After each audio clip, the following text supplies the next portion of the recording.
Ayun mga idol, dito nga po tayo sa papunta tayong Mataas na Kahoy, Batangas, no? So, may pupuntahan tayong resort sa Shercon Ecology Resort. Yun po yung pupuntahan natin kasi nga naarkila tayo mga idol, no?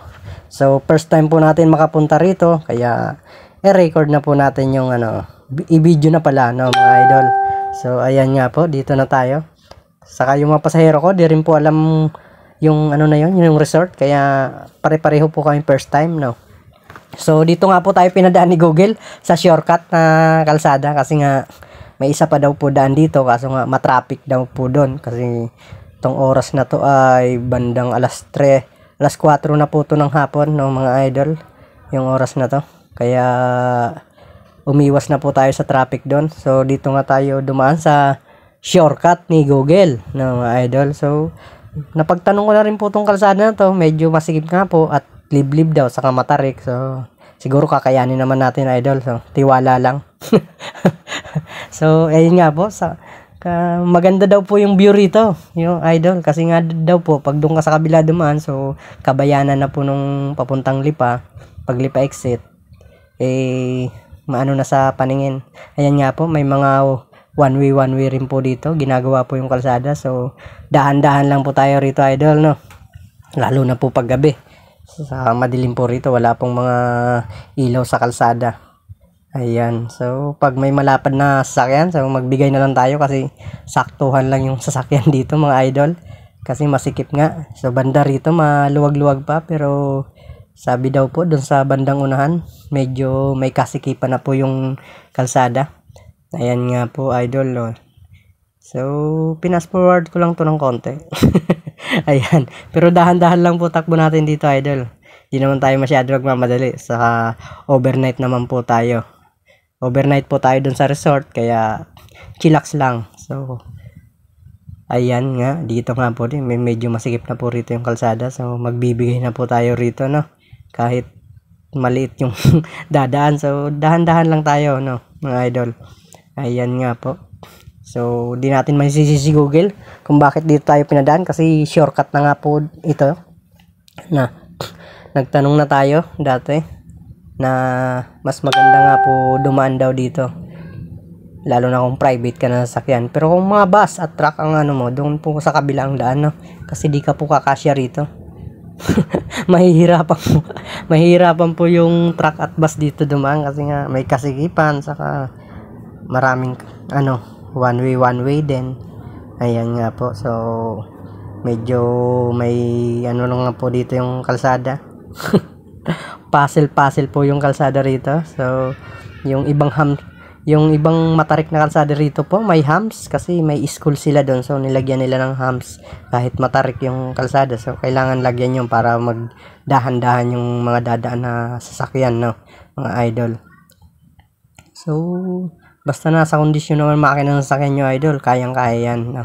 So nga po rito yung sinasabi ng iba na pag pumunta rito, yung i-check nyo yung preno, no mga idol, kasi medyo palusong to at matarik.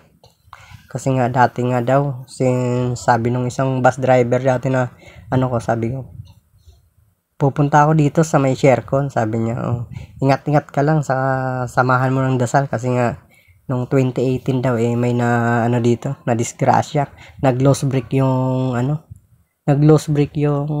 syempre preno ng bus. So marami daw po yung patay kasi binangga nga daw po sa kahoy yun. Dito nga daw po yun sa Mataas na Kahoy, no, kasi medyo po yung kalsada rito medyo palusong at matarik, lalo na siguro marami karga. Ayun, di gumana yung preno, so nataranta na rin po yung driver, kaya sa kahoy niya na po nabangga, no mga idol. Ayun nga po, dito nga po masikip na po yung daan, pero maganda po yung view kasi kakahoyan, para kang nasa probinsya talaga mga idol. So malamig na rin po dito idol, pero naka-aircon pa po tayo niyan. Syempre arkilado tayo, di tayo pwede magpatay ng aircon yan basta-basta, nakakahiya. So, baka sabihin naman ano ba yan, wala bang aircon tong sasakyan mo? Ayan nga po idol, no, ayan. Basta pag dito, sundin nyo na lang din po si Google. Alam din po yan ni Google, kasi siya nga po nagbigay ng kalsada na yan. So si Google po, lahat po ng binibigay niya na puro po shortcut. Ilang beses na po ako napasubo dyan dahil kay Google. Puro shortcut yung binibigay. Ayan. Dahan-dahan lang tayo dito, idol, kasi nga medyo may kabahayan dito. Yan. So, relax lang sa pagdadrive. Focus. maging smart driver daw, no, mga idol. Ayan, maganda yung view rito, idol, kasi nga bukod sa magubat, mapuno, malamig pa po yung hangin. So, saka dadaanan daw natin dito yung yung dagat ng Taal, na malapit tayo ron. So, ayan, idol, kay sa kabila tayo dumaan. Nako, wala pong doon. Yan nga po, dito nga po. Ayan yung pader. Pag yan po ay nakita nyo na, malapit na po kayo sa Shercon.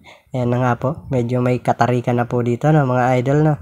So, na tayo dito, magdahan-dahan na. Pero kaya naman po yan ang mga sasakyan nyo, lalo na yung mga magaganda makina.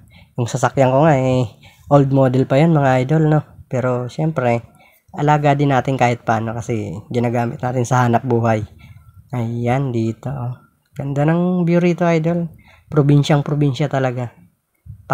Kala nga namin, naligaw na kami rito. Pero nagtanong po kami dyan, diretso lang din daw po. Ayan, maganda rin po yung bahay dito. Pero malapit po ito sa Taal.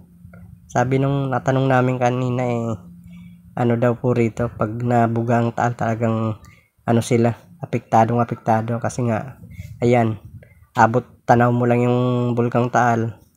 Ayan, medyo may tarik-tarik na ang kalsada dito, idol. Bilo-bilo tayo ng konti rito, no, mga idol. Ayan, segunda lang tayo, kayang-kaya yan. Segunda naman, natakbo ng 40 to pababa, no. Ayos na yun. Ayan, mga idol, dito po masikip yung kalsada, no, mga idol, no. So, bigay tayo sa ibang mga rito, lalo na yung mga taga rito, syempre sila nakakaalam, kaya tayo relax lang sa pagdadrive. Ayan, yan, medyo may katarikan dito, mga idol, ang kalsada. Ayan. So, sa Shercon Ecology Resort naman po, so maganda po doon kasi lahat ng activity andun na. Marami po nagti-team building doon. Tapos yung swimming pool nila, manawa ka po kasi 25 swimming pool daw meron sila doon, na mga idol. Kung kayo nyo naman ayaw nyo po dumaan dito, doon po sa Lipa exit daw, may daan din po doon. Tapos saan ba doon? Sa may mataas na kahoy bayan kayo dadaan, diretso na po yun sa Shercon. Medyo nagta-traffic nga daw po doon, kaya so dito kami dumaan, ng mga idol. Sa maaga pa naman, hindi pa naman gabi, kaya kayang-kaya pa, no? Pero kung gabi na siguro, baka doon na kami dumaan, idol. So, para na rin po sa ng pasahero natin, kasi nga pag mga ganito pong shortcut at madilim ang kalsada, tapos di pa natin masyado kabisado yung daan, so ayaw po ng mga pasahero natin ng mga ganitong kalsada. Syempre may mga bata po tayong kasama dyan, no, mga idol. Ayan nga po, dito na po tayo sa may tulay. Ayan. Magandang tulay, colorful. Ayan, no, mga idol. So lang to, 17 minutes lang tong video ko. So, dire-diretso lang tayo, ng mga idol, no. Ayan. Pag nakarating naman tayo sa Shercon, sulit po yung natin, biyahe. At maganda nga pong resort yun. So, overnight nga po kami doon. So, ewan ko magkano binayaran ng kasamahan ko, kasi yung nag-arkila sa akin galing Dubai, mga idol, no. So, uuwi na siya, kaya kailangan niya ng reunion, family reunion nila. Tapos, ayan, dire-diretso lang tayo, mga idol. So, naputol natin yung record. Ayan nga po, ang magandang tulay nila. Ayan. Kabilaan po niyan ay ilog na malaki. Oo, ilog na malaki. So, ayan nga po, medyo may kalibliban na nga po dito. Mga ilang bahay na lang po yung andito, no, mga idol, no. So, ayan. Buwelo na po tayo rito. So, malapit na po itong matapos na video. Kasi, lang pala po to. Wala pa tong 15 minutes, mga idol.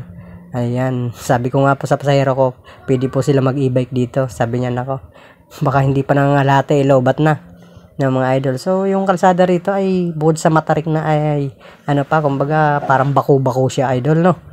Kaya, ramdam mo talaga na, lalo, ramdam mo na, na alon-alon, no, idol?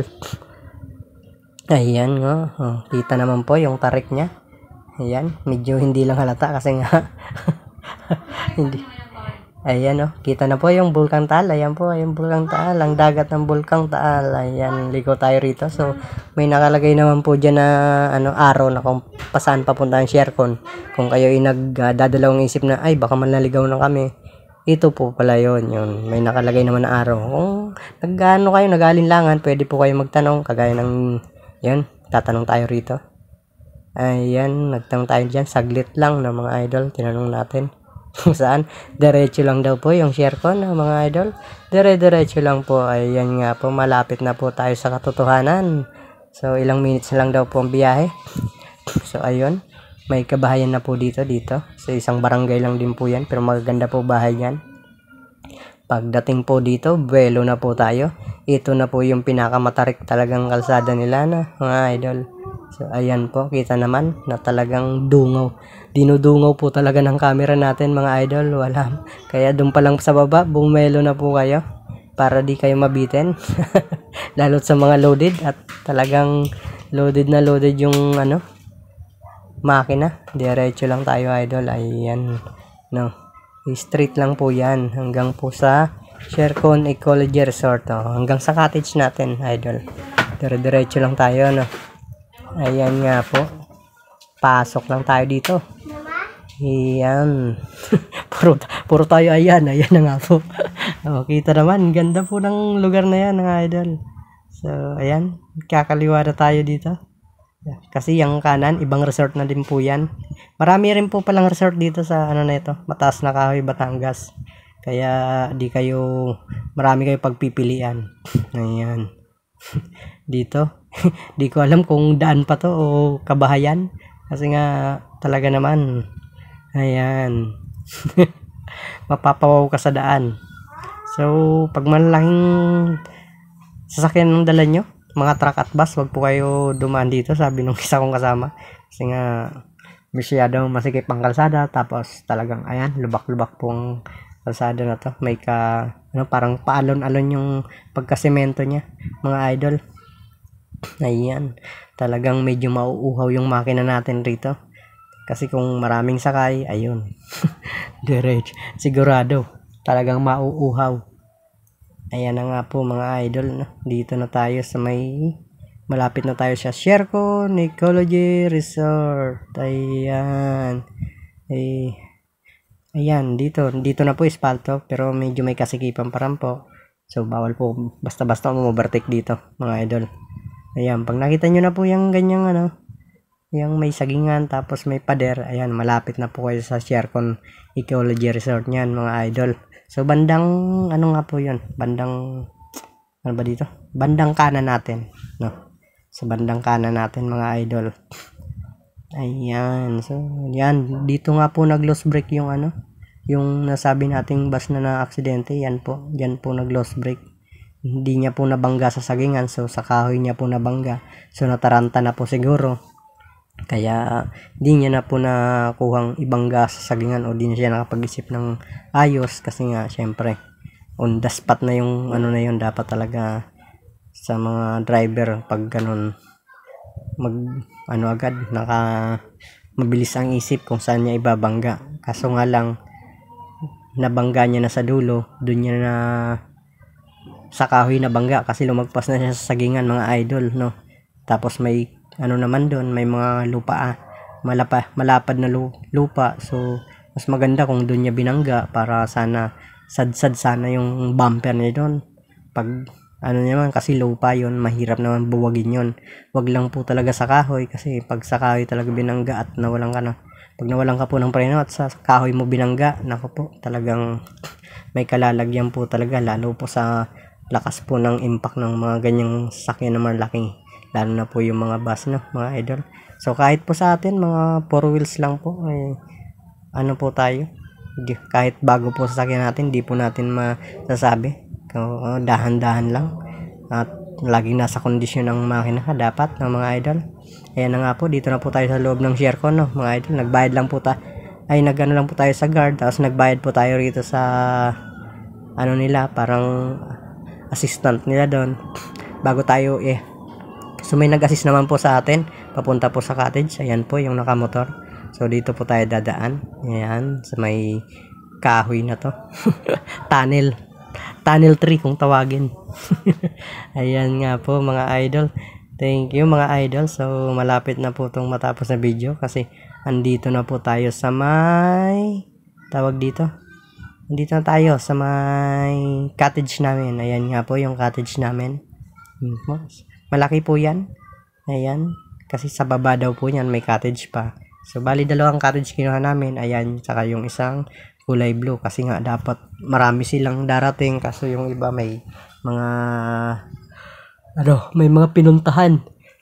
Yun nga po mga idol. Salamat sa panonood nyo. At sana magsilbing gabay ito sa mga first time na pumunta rito sa Shercon Ecology Resort. Para may idea kayo kung anong klaseng kalsada yung mayroon dito. Sa mga nakapunta naman po rito, salute po sa inyo at God bless. Sa mga hindi pa po, sa mga nagsisearch po kung saan papunta rito, sana magsilbing gabay po ito. Okay nga po, naglipa Star Tollway po tayo, tapos exit tayo ng Malbar, kanan, tapos pasok po tayo ng Balete. Okay, Balete, tapos lusot na po ng mataas na kahoy. Okay mga idol, so dito ko na po puputulin ang aking video. Thank you mga idol sa panonood. At ingat-ingat po sa mga pagbibiyahe.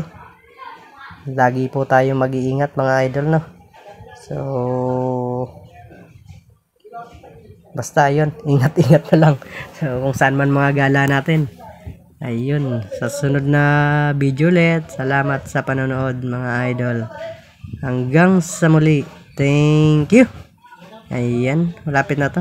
Medyo may katagalan nga lang, nagbabaan lang pasahero ko. So dito ako magbababa ng pasahero, tapos doon ako magpa-park sa baba ng mga idol. Kaya wait lang tayo. Medyo may kahabaan to. At bakit ganito kahaba mga idol? So So putulin natin.